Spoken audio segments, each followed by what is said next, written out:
primeira parte. E semana que vem nós vamos começar. Tem alguém aí que está matriculado sem apostila? Tem tudo.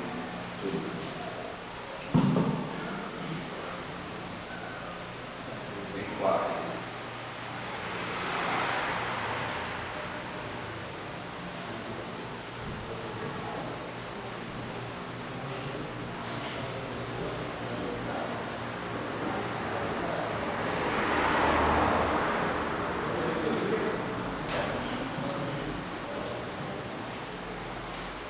Para aqueles que não, porventura, não estavam aqui, como o Cici e outros, nós começamos um curso. Nosso objetivo é completar com 2 anos um curso chamado médio, ou básico, aliás, básico em teologia. Nós vamos ver algumas matérias que vão compor esse curso e que vão dar a condição do estudo bíblico melhor e também ajudar a poder cada um que está aqui identificar, por exemplo, uma área de atuação. O nosso intuito, como nós falamos, como nós apresentamos, é buscar os obreiros. Dependendo do curso, no decorrer do curso nós vamos observar, você mesmo vai se observar.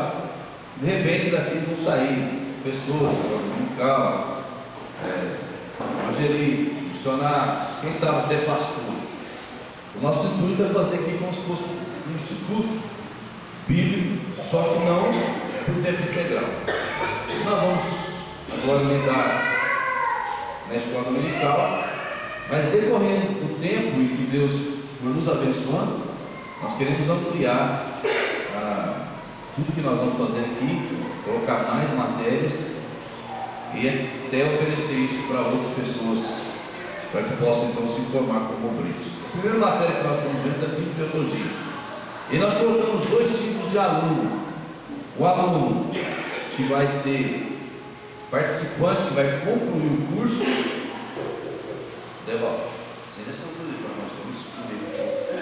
O aluno que vai concluir o curso vai receber o certificado.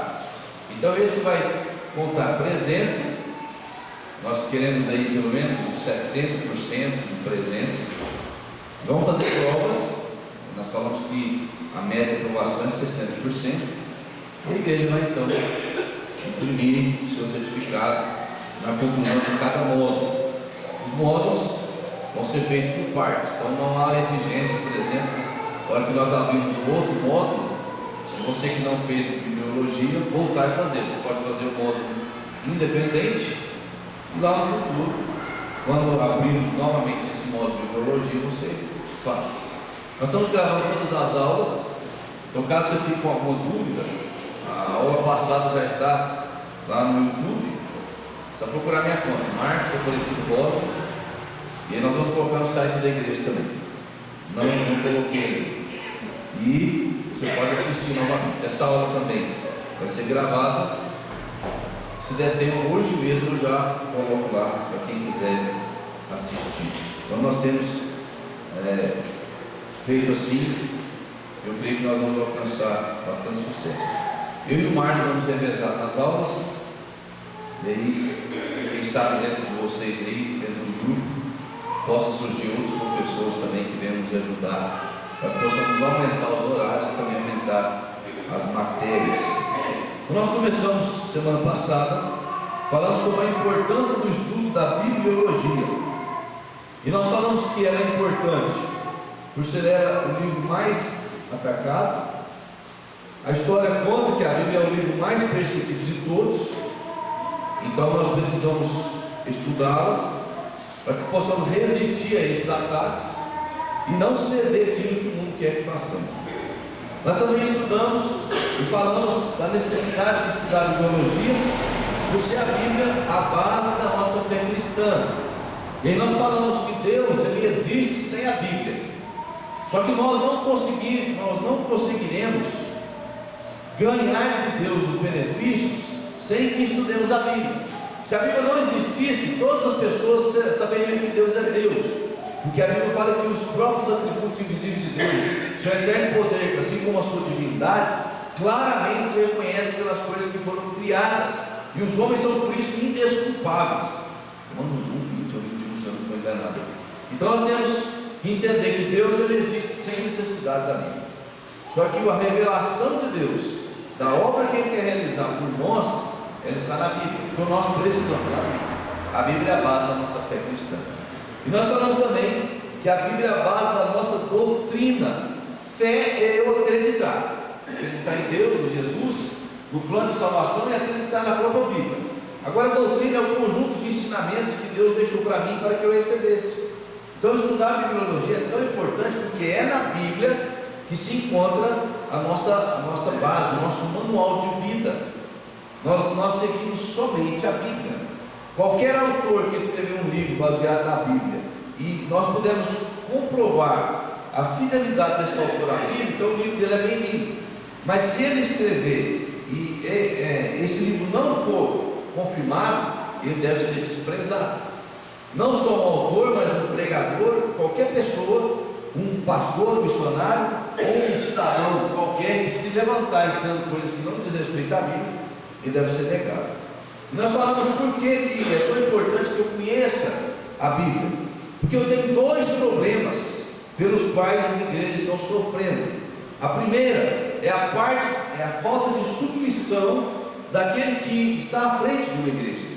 Infelizmente hoje nós temos muitas pessoas que se levantam, se autodenominando pastores, missionários, apóstolos, presbíteros e outras nomenclaturas, muitas, e eles estão estudando a Bíblia por partes, e eles estão pegando só as partes que eles querem, eles estão adulterando e estão querendo passar por pessoas que fazem a obra de Deus. Então nós precisamos saber identificar essas pessoas. E também porque existem muitas pessoas não convertidas que pegam a Bíblia e falam que são estudiosos da Bíblia. E nós falamos das seitas, muitas religiões que estudam a Bíblia. E nós vamos estudar uma matéria que chama seitas e heresias. Mas uma coisa que é muito fácil para você descobrir o que é uma seita e o que é uma religião verdadeira, é só você pegar Cristo. Você pega Jesus. Se Jesus estiver no centro daquela religião, então ela tem muitas chances de ser verdadeira. Por exemplo, nós fazemos tudo que Jesus mandou, porque nós temos Jesus como nosso Senhor. Então Jesus é o centro da nossa fé, da nossa vida, daquilo que nós praticamos, daquilo que nós aguardamos. Aí você pega um outro tipo de religião que vai ter Jesus, mas ele não vai ter Jesus como centro. Jesus vai estar na periferia. Tem religião, por exemplo, que defende Maria antes de Jesus. E aí tem até uns outros que falam tudo por Jesus, nada sem Maria. Quer dizer, Jesus sem Maria não é nada. Então isso não é uma religião que eu posso confiar, porque tirou Jesus do centro, colocou outra pessoa. Vai ter religião que vai pregar que as boas obras salvam. Você precisa então fazer boas obras. Você precisa praticar boas obras. Mas Jesus não está no centro. Outros vão falar, você tem que cumprir os 10 mandamentos, senão você não vai ser salvo. Isso nós sabemos que também não é uma religião verdadeira. Então nós temos que entender que para ser uma religião verdadeira, que segue Jesus e que vai terminar nos céus, ela tem que ter Cristo como centro. E o estudo da bibliologia vai nos permitir reconhecer homens que possivelmente estão usando a palavra de Deus, mas não estão usando essa palavra de Deus com uma vida transformada, porque essas pessoas nunca nasceram de novo. E nós temos que rejeitar essas pessoas, porque para se ver Jesus com todo o vigor, com toda a certeza, o aproveitamento da salvação, do ensinamento teológico, tudo, a pessoa tem que ser convertida, porque senão ela está fazendo obras. Nossa, você está aí perto, ele traz uma água para mim. Agora vamos nós, porque tem muito para falar. E nós vimos as matérias que serão estudadas. Algumas serão estudadas no curso, outras posteriormente. E nosso apostila tem na página 3 aí. Depois nós falamos que nós devemos estudar a Bíblia, porque ele é um livro singular. Não existe outro livro como a Bíblia. Não existe. A Bíblia é o único livro que o autor está presente. Isso é muito importante. Eu leio livros de autores mortos, autores contemporâneos. João Stott, por exemplo, morreu.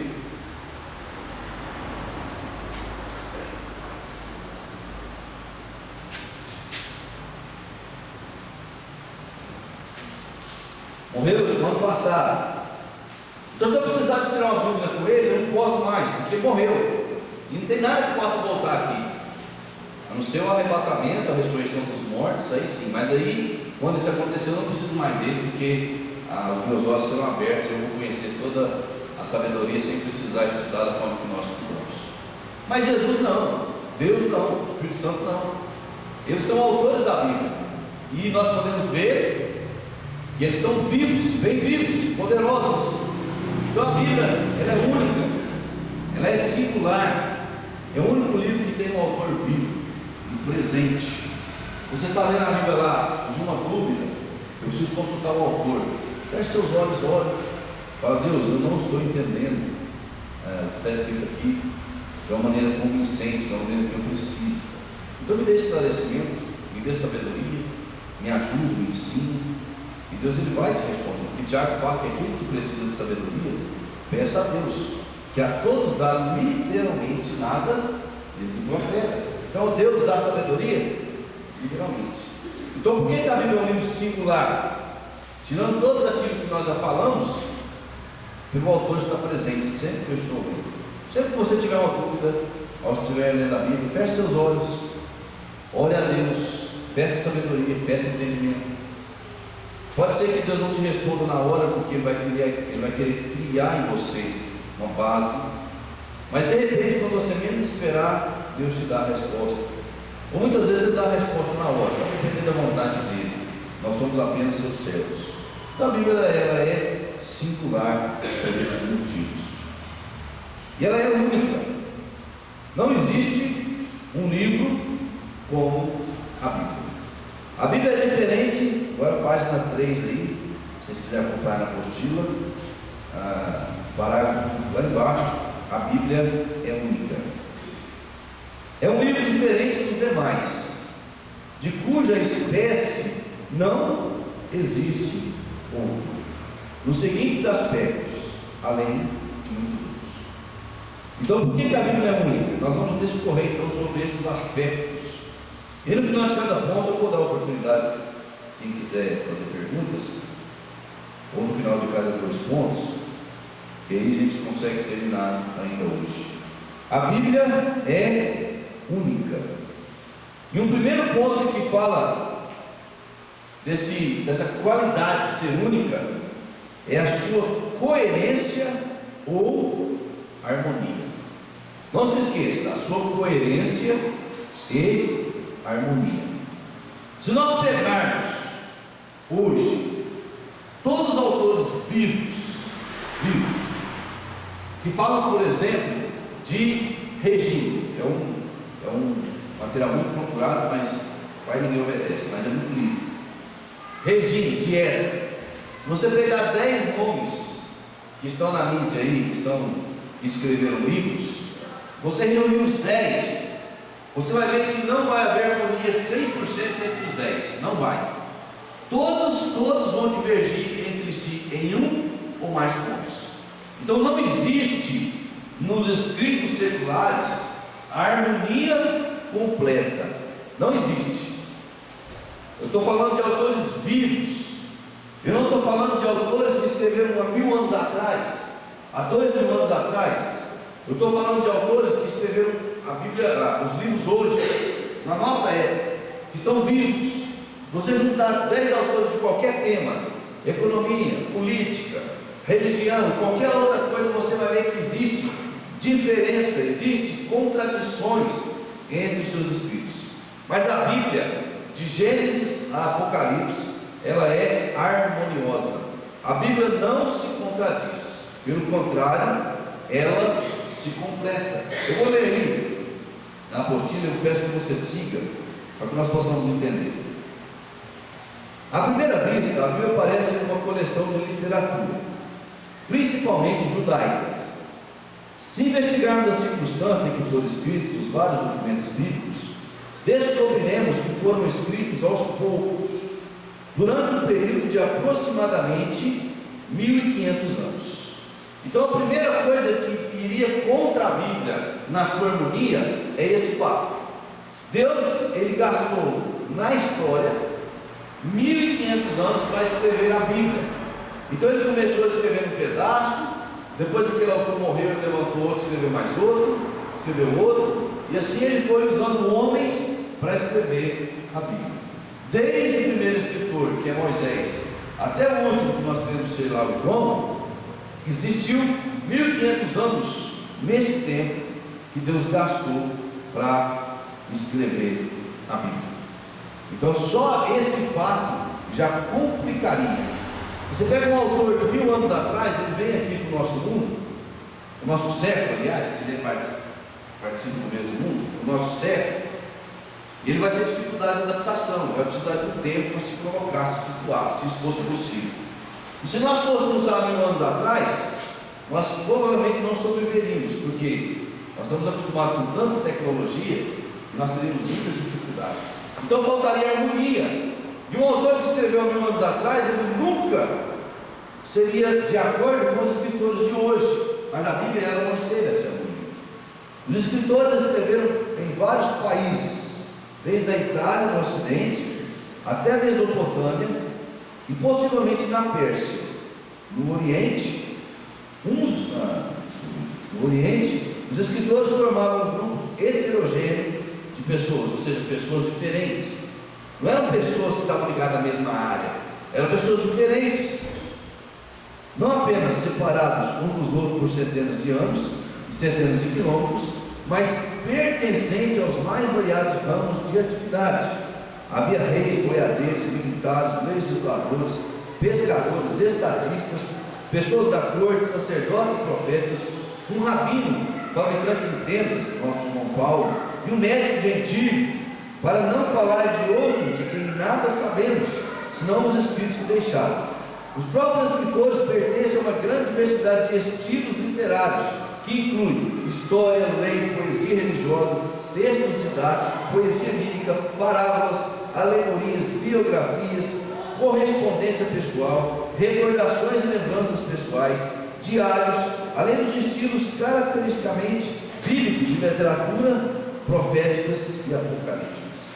Então o que nós temos na Bíblia são 1500 anos, muita gente escrevendo, muitas histórias, muitas profissões, muitas nacionalidades, pelo menos de região para região, mesmo que fossem a maioria judeus. Então o que nós temos? A possibilidade de haver o que? Falha. Mas a Bíblia é harmoniosa entre si. Então eu olho para Gênesis 3,15, por exemplo, quando Deus promete que ela seria um que esmagaria a cabeça da serpente, eu vejo que Jesus realmente veio e esmagou a cabeça da serpente e deu uma derrota para ela. Quando eu vejo que Deus falou para Abraão: falei de ti, uma grande nação, de ti serão benditas todas as nações da terra. Eu vejo que o povo judeu chegou no apogeu de dominar o mundo. Perderam porque desobedeceram, mas eles nunca foram extintos. O povo judeu está aí, existe um programa em Israel que está chamando, eles estão dando às vezes até moradia, emprego para os judeus que estão espalhados pelo mundo, para quê? Para que se cumprir a escritura de que o povo vai voltar, para que Deus trate com eles no tempo da tribulação. E aí eu vejo a igreja que é bendita por causa de Abraão, porque Jesus é descendente de Abraão. Está vendo a harmonia que tem lá em Gênesis, no primeiro livro, que Moisés ele não viveu a história, apenas ele recebeu a história, e há essa harmonia bíblica. E se você pega os escritores, uns completam os outros. O próprio Paulo falou, comparando escrituras com escrituras, compara o próprio texto com o texto que está ali.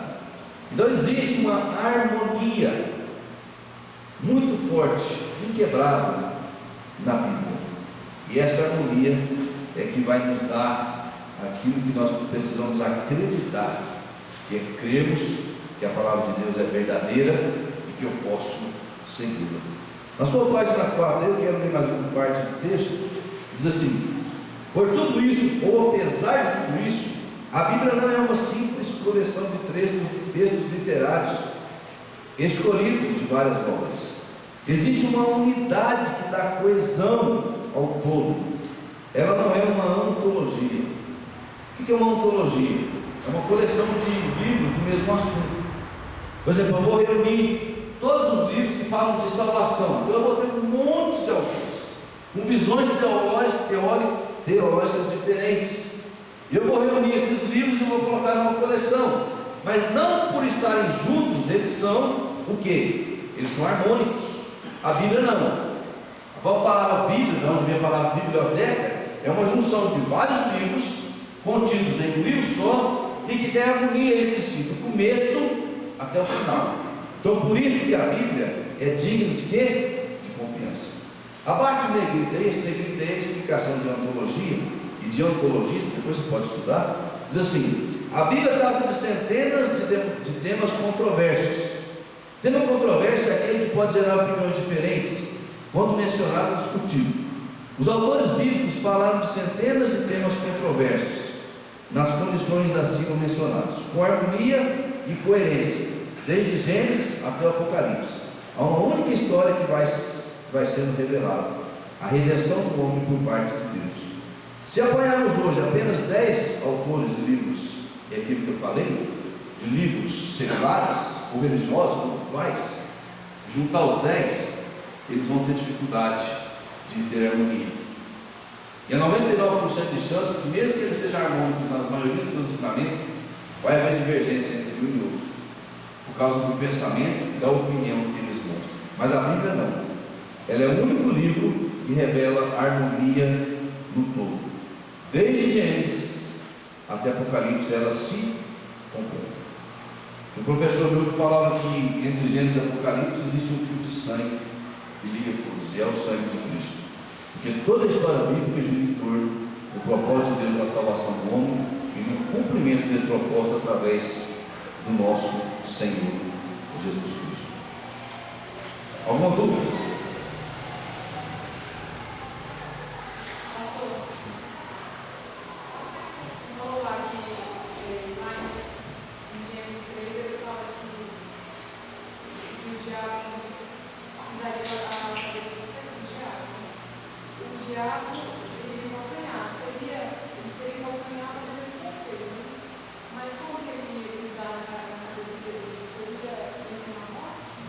Vencendo a morte, vencendo o próprio diabo, aniquilando todo o poder do diabo sobre nós, né, e lançando ele eternamente no lago de fogo. Então é como se fosse pior que a morte, porque morrer e acabar, a pessoa não sofre, mas no caso do diabo ele será condenado ao lago de fogo por toda a eternidade. Então, bater no calcanhar é um ferimento, foi o que fizeram com Jesus, mas em comparação ao que Jesus fez com ele, é você ferir o calcanhar de alguém e o matar. Isso que é a vitória do Senhor Jesus. Ok? Então vamos continuar. A Bíblia é única em circulação. Vou ler esse parágrafo, ele é pequeno, a gente fica dentro do nosso texto. A Bíblia tem sido lida por mais pessoas e publicada em mais línguas do que qualquer outro livro. Existem mais cópias impressas de toda a Bíblia e mais porções e seleções dela do que qualquer outro livro da história. Alguém poderá refutar afirmando que em determinado mês ou ano algum livro foi mais vendido. No entanto, em termos absolutos, não existe qualquer livro que alcance, ou mesmo que comece a se igualar na Bíblia em termos de circulação. O primeiro grande livro a ser impresso foi a Vulgata, versão da Bíblia em latim, impressa por Gutenberg na época que ele inventou a imprensa. Então ela foi tão privilegiada que o primeiro livro a ser impresso foi ela. Impresso que eu falo assim, uma série mais profissional, que ela já era manuscrita. Nós vamos ver sobre as pessoas que escreviam a Bíblia. Então ela é única em circulação. Isso não prova que a Bíblia é a palavra de Deus, mas mostra de um modo bem concreto que a Bíblia é única.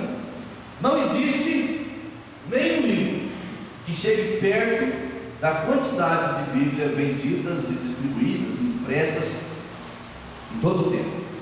Pode acontecer que num mês, um livro qualquer, ele tome uma proporção gigantesca e venda mais, o que eu acho difícil, porque um livro vai afetar às vezes um país, vários, a Bíblia ela afeta todos, e hoje qualquer pessoa com celular tem acesso à palavra de Deus. Então hoje ninguém mora no Brasil, que mora em países da Europa, aqui da América, desde o sul até o norte, lá no Oriente, mesmo sob perseguições, que não têm acesso à palavra de Deus.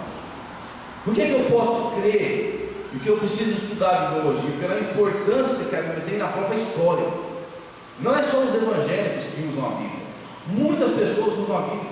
Autores seculares usam a Bíblia. Quando você vai fazer um juramento no tribunal ou algum sistema de autoridades, pode até ser que alguns não usam, eles colocam a Bíblia lá para o cara jurar em cima, porque eles acreditam que a Bíblia é a palavra de Deus. Eles não duvidam, apenas eles não seguem, mas eles acreditam. Então a Bíblia, ela é digna de confiança, digna de ser estudada, digna de ser buscada, porque ninguém na história, nenhum outro livro na história teve tanta circulação quanto a Bíblia. Nenhum. Mesmo que haja livros que vendem milhões de cópias, mas ele cai em desuso, ele cai em esquecimento, o autor morre, e aí ele vai parar nas prateleiras de quem já os tem. Mesmo na internet hoje, que se digitaliza livro e distribui para todo mundo, ninguém ganha da Bíblia. Muitas pessoas que nunca leram nem o livro, muitas delas já leram a Bíblia. Muitas pessoas já leram a Bíblia 50, 60, 70, 100 vezes, 10 vezes, 5 vezes. Você não leu o livro 10 vezes, você leu um, 2 no máximo. Se o livro for muito bom e for muito útil para o conhecimento, 3.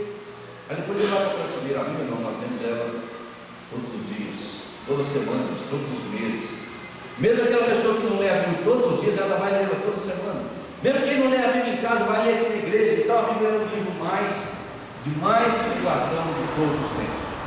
Isso nos mostra a importância de termos ela como algo de estudo e algo de aprofundamento a cada dia. Eu vou falar só da tradução e depois eu dou a oportunidade de vocês perguntarem se vocês quiserem. A Bíblia é a única em tradução. A língua foi escrita, como nós sabemos, em 3 línguas: o hebraico, o aramaico, porções menores da Bíblia, e o grego, que foi o Novo Testamento. Então não existe nenhum outro livro no mundo que foi tão traduzido dessas 3 línguas originais para as línguas dos respectivos países, comunidades, tribos e qualquer dialeto que se possa ter, mesmo que pequeno. Tem se trabalhado para que a tradução chegue a todas as pessoas na face da terra. Nenhum livro foi tão traduzido quanto a Bíblia. Vamos ler isso aí. A Bíblia foi um dos primeiros livros importantes a ser traduzido. Septuaginta, tradução em grego do Antigo Testamento hebraico, por volta de 250 a.C. Teve uma época que o mundo falava grego, então foi traduzido do grego, a Septuaginta. Até 1996 a Bíblia completa havia aparecido em 240 línguas e dialetos, ou um ou mais livros em outros 739 idiomas, dados de 1972. Entre 1950 e 1960, 3.000 traduções da Bíblia, aliás, 3.000 tradutores da Bíblia estiveram trabalhando na tradução das Escrituras. O relatório mundial de tradução de Escrituras, publicado pela Sociedade Bíblicas Unidas, SBU, que é a mundial, SBB, por exemplo, Sociedade Bíblica do Brasil, fazem parte da mesma associação, informou que até 31 de dezembro de 2012 foram registrados publicação do texto bíblico em 2.544 idiomas diferentes. Nenhum livro nunca foi tão traduzido quanto a Bíblia. Isso é o que? Isso é o poder de Deus para que todas as nações possam ter o seu dialeto, aquilo que eles possam ouvir da salvação. Fora isso, por exemplo, existem os casos extraoficiais. Quer dizer isso? O missionário vai para uma tribo indígena aqui no país, mas aquela tribo não tem a Bíblia na língua deles, e não existe nada impresso. O que ele faz? Ele sabe falar aquela língua, ele mesmo vai começar a traduzir as partes mais importantes que levam a pessoa a crer e vai pregar para aquela pessoa. Então, em cima desses dados oficiais, podem haver muitas pessoas trabalhando em lugares que nós nem imaginamos que exista, e que estão trabalhando na tradução da língua para aquele povo, para que toda língua possa, aliás, todo ouvido possa ouvir falar de Jesus e toda língua tenha condição de confessar. Ah, mas e se tiver uma língua no mundo que não foi traduzida? Aí eu vou responder: eles são indesculpáveis. Como eu falei na semana passada, quando o missionário chegou num lugar e ali ele viu que aquela tribo, ela adorava o Deus que tinha criado o sol, as estrelas, a lua, que tinha criado os animais, que tinha criado as pessoas. Ele adorava essa pessoa. Então, mesmo que a Bíblia não chegue na língua de alguém, pela própria manifestação do poder de Deus na natureza e em nós, ninguém pode falar: eu não sabia que Deus existia. Então, em outras palavras, os homens são indesculpáveis, porque Deus deixou provas esclarecedoras da sua existência, do seu poder e da sua dignidade em ser adorado. Mas Ele está trabalhando incessantemente para que a Bíblia seja levada a todas as línguas. E isso nós temos que entender, que um livro que não tivesse importância, um livro que não fosse divino, um livro que não fosse único, ele não teria tantas traduções dessa forma. Hoje é difícil, às vezes eu procuro um livro no meu trabalho, eu procuro um livro em português, eu não acho, ele está em inglês. Você vê um autor que publica um livro nos Estados Unidos, demora muitos anos, às vezes nunca ninguém traduz aquele livro. Então, se você quiser ler aquele livro, tem que aprender inglês, ou você tem que ir traduzindo ele você mesmo. Mas a Bíblia não. Todas as línguas que temos acesso fácil, as línguas faladas no mundo, ela já tem tradução. Isso é a mão de Deus trabalhando para que ela possa chegar a todas as pessoas. Alguma pergunta? Marcos, esses temas controversos aqui, você acha que tem alguma interferência satânica para poder interpretar A Bíblia? assim, o diabo trabalhar na mente? Com certeza. Não só os controversos, como os claros também. Esses dias eu vi um homossexual citando o texto de Eclesiastes, quando fala que é melhor serem dois do que um, porque se um dormir no frio, o outro vai quente no outro, falando que ali é Deus aprovando a homossexuação. Então é a deturpação burra da palavra de Deus. E esses camaradas fundaram uma igreja cristã contemporânea. Então existe.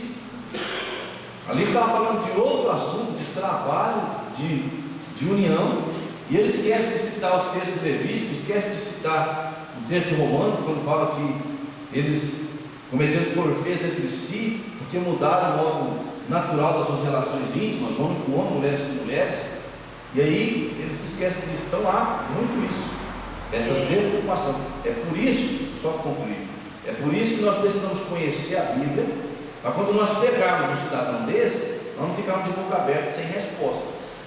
Eu estava vendo um debate entre alguns pastores e esses cidadãos, dois que são casados lá, que montaram a igreja deles. Então eles ficaram calados, por fim não tinha mais argumento, enfiaram o rabo no meio das pernas e foram embora. Por quê? Porque as pessoas talvez estavam preparadas. Então existe sim a ação satânica em temas que podem ser controversos, não na Bíblia, que nós podemos entender claramente, mas é aproveitando de alguma coisa que eles vêm e destroçam. Eu ouço muitas pessoas dançar, dança. Miriam dançou, Davi dançou, por isso a igreja dança hoje. Davi era pastor, Davi era sacerdote. Aquela dança que eles comemoram, que eles dançaram, está saindo do nosso assunto, tá bom? Vou responder só essa. Então a gente vai para o outro lado, senão não consegue terminar. Aquela dança era uma dança comemorativa. Por que Mical, por exemplo, falou que Davi estava fazendo coisa imoral? A Bíblia fala que Davi estava vestido de uma escola sacerdotal. Imagina um homem vestido com aquele vestidão largo, e ele começa a pular. O que vai acontecer com a roupa dele? Vai ficar no pescoço. Está usando cueca, sei lá o que por baixo? Então, de certa forma, ela tinha razão. Por quê? Porque um rei, ele estava tomando uma atitude que poderia ser vexatória. Então, nós temos que entender, nós vamos estudar muito isso em hermenêutica. Nós temos que entender o contexto histórico do acontecimento. Agora, vai lá no templo, onde os sacerdotes, onde as pessoas estavam lá. Ali era um ritual extremamente vamos dizer assim, comportado. Então o judeu ele dançava, sim, ele dançava, mas o judeu nem fazia parte da igreja. A igreja nós temos a relação dela a partir de Atos. Então eu não posso pegar um costume do judeu, da nação judaica, e trazer para dentro da igreja. Por isso que eu tenho que separar o texto dentro do contexto e saber diferenciar. Existem textos para os judeus, existem textos para os gentios, existem textos para a igreja. Então essas danças eram muito mais comemorativas, ou de alguma vitória, ou de algumas festas que eles comemoravam, mas nós não vemos Jesus nunca, por exemplo, confirmar nenhum tipo disso nos textos que ele citou. Nós não temos nenhum apóstolo, desde Romanos até Apocalipse, nós não encontramos textos que falam que você tem que dançar dentro da igreja, que você tem que fazer coreografia, você tem que fazer uma boate dentro da igreja e fazer tudo aquilo. Por quê? Porque a Bíblia está falando de santidade, tudo seja feito com ordem e decência. Então eu preciso saber diferenciar. As pessoas não estão diferenciando as épocas. Eles estão querendo trazer um costume de lá e julgar aqui sem nenhum tipo de critério. Só por quê? Porque agrada as pessoas. Não para quem conhece a Bíblia. Porque eu conheço a Bíblia, eu nunca achei Deus mandando na igreja eu dançar. Mesmo que mandasse, as pessoas já vai de uma comemoração de vitória, onde as pessoas estão alegres, para uma dança sensual, como nós temos o funk de Jesus, nós temos o rap. Nós não, as pessoas têm o rock. O rock, por exemplo, a origem do rock foi em terreiros de macumba, de coisa satânica. Dali que saem esses ritmos. Eu vou pegar um trem que o diabo criou, vou trazer para dentro da igreja para falar que estou louvando a Deus. Então eu preciso conhecer o contexto cultural da época, conhecer o contexto da música. Só um doido vai cantar um funk para Jesus, baseado na imoralidade que aquelas letras elas carregam. Então eu tenho que saber. Mas muitas pessoas têm usado isso, e como os seus seguidores eles não têm conhecimento bíblico suficiente para confrontá-los, eles passam por estado. Mas em muitas áreas, isso é feito. Muitas áreas. Mais alguém? Beleza.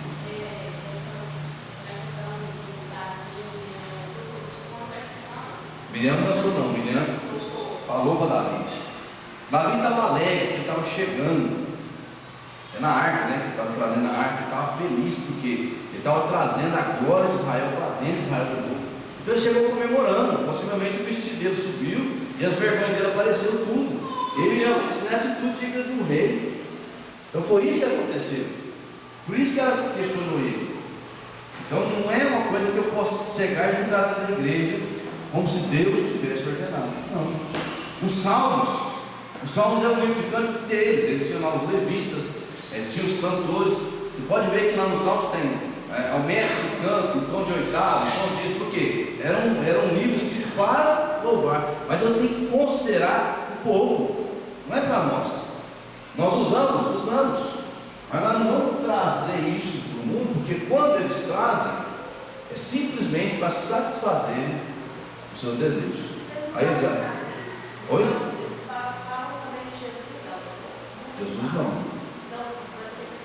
Eles falam. Então escreveram isso na Bíblia. Porque não tem. Eles falam. Muitas pessoas dançaram. Aquela irmã de Arão, né, que chama? É Miriam, né? Eu estou confundindo aqui com Mical. Mical é a que condenou Davi. Miriam também dançou. Mas olha o contexto de quando Miriam dançou. Quando que foi? Quem sabe?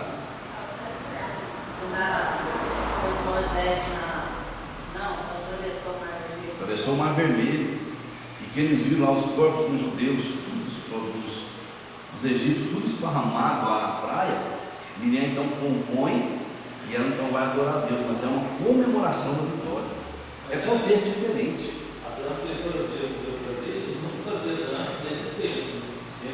Nunca vi dança dentro do templo. Nunca vi. É uma coisa da cultura do judeu. Cultura, não da religião.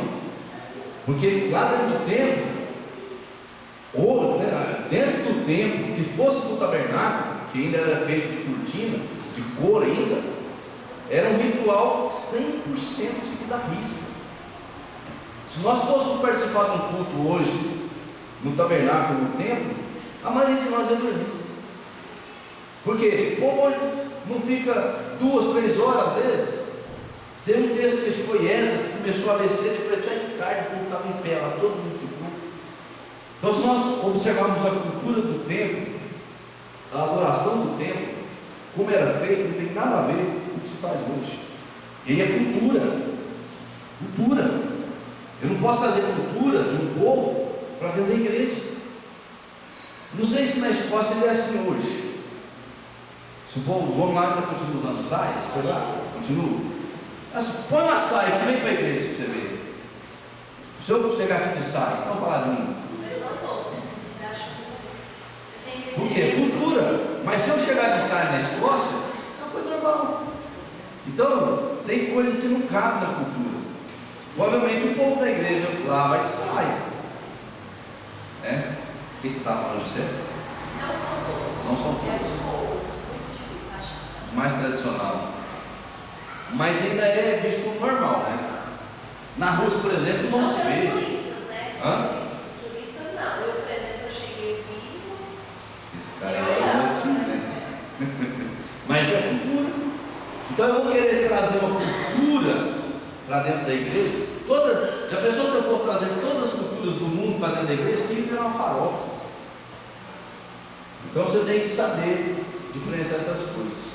Pegar todos os textos dentro dos seus contextos, cada situação que foi acontecido, comparar aquilo que Jesus deixou para nós, que os apóstolos deixaram. Eu encontro? Não. Então não tenho autoridade para fazer. Eu tenho que seguir a Deus da maneira que. Nós não vemos Jesus ter esse tipo de comportamento. Nunca vi. Nunca existe na palavra de Deus. Os apóstolos, quando a igreja de Corinto começou a fazer festa, que o povo estava embriagando, que estava tendo glutonaria, que estava largando os povos sem comer e comendo as comidas deles, tudo dentro da igreja, falando que era ceia do Senhor, Paulo fala isso para Coríntios. Quando vocês se reúnem, meus Coríntios 11, não é a ceia do Senhor que praticais. Você vê que o próprio apóstolo Paulo, ele vem e dá um basta naquilo. Ele institui a ceia, olha, quando reunir para comer, esperar um pelo outro, se alguém tem fome, coma onde? Em casa. Então nós vemos muito contrário até os apóstolos, eles tirando esse costume do mundo. Mais alguém? Jesus fala também aprender de mim. Quem? Ontem, e engraçado que surgiu ela, eu não sei de onde ela chegou, eu tinha colocado o filme do Antigo Testamento, são 5 horas de filme e são todo o Antigo Testamento. Não sei de onde ela chegou para mim e me perguntou.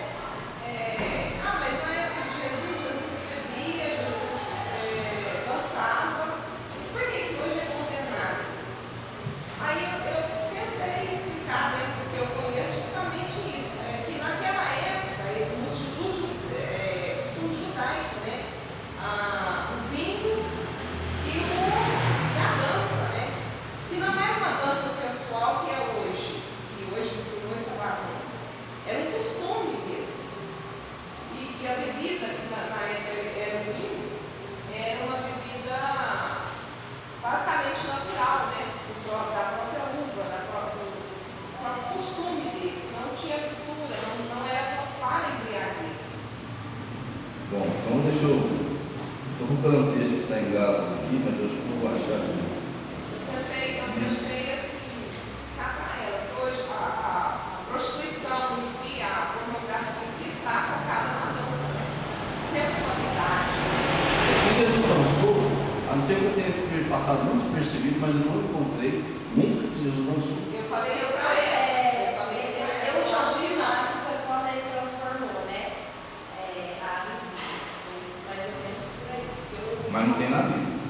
É coisa paralela. Festa de casamento. Mesmo que ele tenha dançado, eu não acredito. Que aparentemente ele estava até afastado das pessoas. Quando eles vão lá, Maria vai lá falar com ele, que tinha acabado o vinho. Então, quando você olha assim, parece que ele nem estava no meio da turma ali. Parece que ele estava recuado, porque tiveram que ir lá. Ó, você está numa festa, vinha cá, todo mundo quer saber. Tiveram que ir lá, fala para lá, acabou tudo. Então, vamos imaginar que ele tenha dançado. Eu acho muito difícil pelo caráter de Jesus. Vamos imaginar que tem. Nem assim, isso me dá autoridade para dançar, porque estava numa festa de casamento. Ele não estava ele estava na igreja. Tá? Ele estava num casamento que não era no templo. E no templo não se comemorava esse tipo de coisa. Possivelmente estava numa fazenda de alguém ali, rico, comemorando o casamento. E beber, se alguém achar aí, eu acho que está em Gálatas, eu não vou achar, não vou nem procurar, diz: não vos embriagueis com vinho, no qual há dissolução, mas enchei do Espírito Santo. Vou estar em Gálatas também. Gálatas, não. 6, 7 é não. Não vos enganeis, Deus não se zomba. É o 6, 7.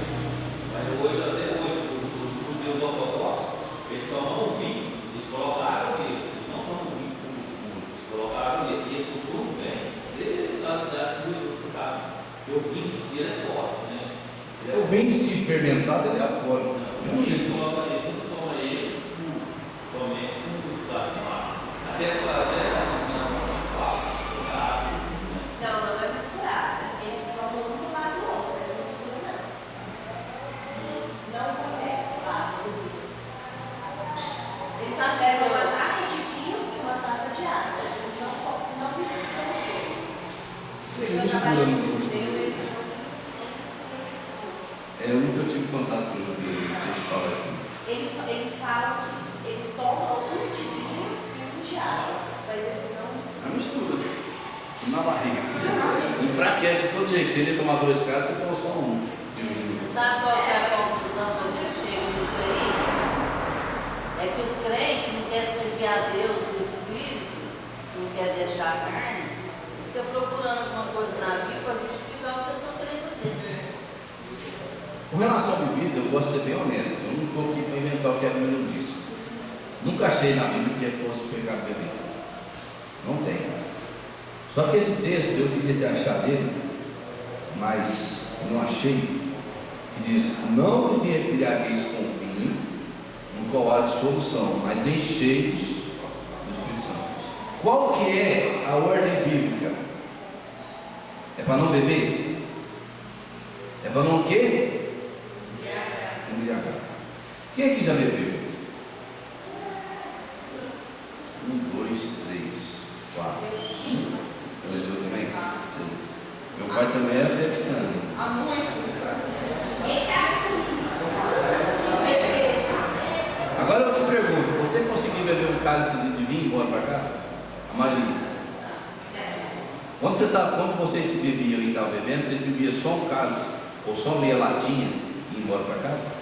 Não, eu nunca dei conta de beber mais que uma latinha assim de vinho. Você é exceção. Eu nunca dei conta de beber menos que uma garrafa. Esse é o mesmo. Você pode perguntar, com exceção de, porque tem as pessoas que são controladas. A única que eu já bebi é aquela zero álcool de cerveja. Porque lá não tem álcool, vamos beber.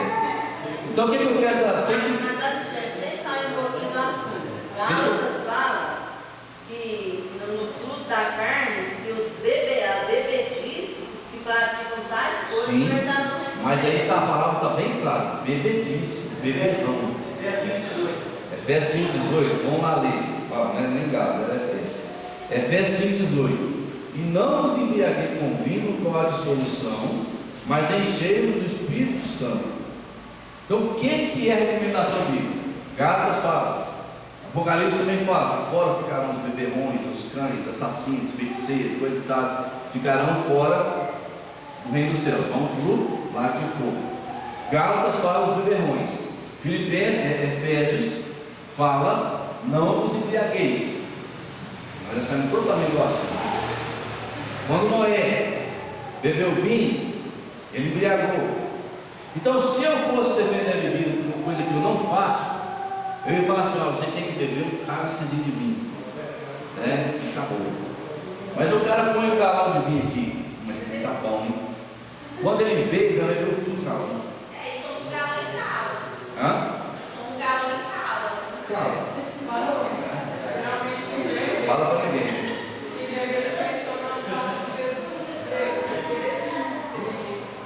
Então você nunca viu Jesus embriagado. Mas todos que Então, se o ser humano, coisa que eu acho que raramente vai ter se controlasse, se fosse capaz de beber um cálice de vinho só, acabasse, não veria mal. Mas porque nós somos fracos, já viu falando, não nos embriagueis. Olha, Noé foi o único justo que Deus achou no mundo todo, não foi nem na cidade dele, foi no mundo inteiro. E o danado bebeu vinho até ficar tonto, e tirar a roupa, e os filhos dele pelados lá, e o Cã ficar curtindo com a cara dele, e ele amaldiçoou o Cã, que ele seria servo dos irmãos. E os outros dois vieram com uma toalha de fasto, cobriram e largaram ele lá até ele sarar. Então, a minha opinião de vinho, não deve beber vinho, cerveja, champanhe, nada, para você não correr o risco de se embriagar. A dissolução aqui, essa palavra é destruição. Na embriaguez há destruição. Quantas pessoas fizeram coisas que se arrependem o resto da vida porque estavam bêbadas? Então eu não vou ser hipócrita, falar, eu proíbo, não proíbo, não acho. Mas Ela também proíbe, funciona. ela proíbe a bebedeira, ela proíbe a embriaguez, ela proíbe o abuso. Agora eu nunca faria isso. Só terminar, e tem outro princípio que Paulo fala. Se comer carne escandaliza seu irmão, meu irmão nunca mais comeria o quê? Carne. Então não seja escandaliza para comer carne, não, você vai jogar em frio. O que é? A Bíblia fala que temos que respeitar a consciência do irmão fraco. Você chegasse e me visse ali no bar com uma dosinha de 51, vocês iam achar aquilo normal? Vocês fossem lá em casa, eu tenho um vizinho abençoado que os filhos dele jogam latinha de cerveja no quintal toda semana. E não adianta você for falar, ele não briga. Tem vezes que você chega lá, tem 4 latinhas de cerveja no quintal. Eu peguei a dela, pegou a latinha e colocou no lixo. Um vizinho que nós nem conhece pelo nome, só de falar oi, veio perguntar se a gente bebia, se nós não éramos crentes. Só por causa disso. Então isso fracassaria o meu testemunho. Eu não tenho jeito de vir aqui explicar, mas a Bíblia permite que eu tome uma dose só com a latinha de cerveja. Não, isso vai queimar o meu testemunho. Você chegar lá em casa e eu almoçar lá e eu colocar uma garrafa de vinho, você vai estranhar. Tem gente que vai embora, vai me xingar, vai sair falando comigo todo. Por quê? Porque é o testemunho sobre as outras pessoas. Então tem 2 pontos que eu me apego. Primeiro, para mim não me embriagar. Segundo, para eu dar um bom testemunho e não ferir a consciência do irmão que é fraco. Agora a minha consciência pode ser fraca em algum ponto, porque eu não estou preparado para aquilo. A consciência de vocês pode ser fraca em outro ponto. Mas de todas as formas nós temos as nossas fraquezas. Então nós temos que respeitar essa questão do testemunho. Só para a gente encerrar, vamos continuar com o assunto. Para cuidar da história. Falaram, na Bíblia falaram que Noé bebeu, Ló bebeu, mas viu a consequência drástica dele. Pode responder, né? Paulo também não te morte, né? Vivemos um pouquinho de vinho, claro que estou em verdade. Paulo, Mas ele tem um vinho puro. O vinho puro, na verdade, é o oposto. O judeu ortodoxo, eu não tomo vinho puro. O ortodoxo não pode tomar o judeu secular. O judeu tem contemporâneo, mas o ortodoxo, desde a antiga, agora falou ali, eles tomam vinho, mas é o que ela falou, é o vinho do judeu contemporâneo. Não é o judeu ortodoxo. O ortodoxo não toma vinho, sim. Ele não toma. Porque é uma ordem do horário, ele não toma. A gente tem que entender o que é essa questão da ortodoxia. A ortodoxia é aquele cara que é bastante estudioso e ele se apega muito àquilo que ele estuda, a tradição dele, e ele sempre vai fazer. Porque eu vi um documentário sobre Israel, mas Israel tem boates, tem prostituição, não tem aqui. Aí tem a separação, tem os religiosos e tem os que não estão nem nada, que vai viver a vida Eu deles. sou do judeu contemporâneo, né?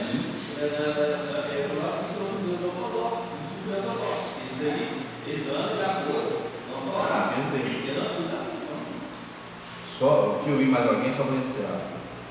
Não? Vou pensar bem, o álcool é uma droga lícita, né? Porque se for pensar bem, fazer uma comparação entre a maconha e a cachaça, a cerveja, a pinga e a cachaça, as coisas matam muito mais gente do que a maconha. Através de assassinato, através de acidente, através de briga no bar. Então ela é uma droga lícita, mas ela mata muito mais que qualquer Se outra você pegar o cigarro e a bebida, os dois eles são campeões muito mais do que as drogas. Bebida é o que mais mata no mundo, praticamente. É isso. Mas lá eu falo que Jesus fazia um vinho, parava no vinho. Não fala que Jesus bebeu só e já estava. Mas ele bebeu sim. Era costume dele beber. Ele participava de festa ao mundo. O vinho para o judeu é o nosso refrigerante.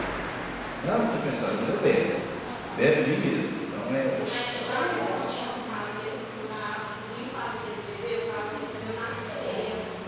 Ele bebeu, era o mesmo vinho que ele tinha misturado na época da ceia. Nós não usamos vinho hoje, mas a ceia foi vinho mesmo. Então não era uma coisa pecaminosa, por quê? Você pegar aquele exemplo lá de Esther não, aquela outra lá, como é que chama? Ruth, Boaz estava chapado quando ela deitou do lado dele.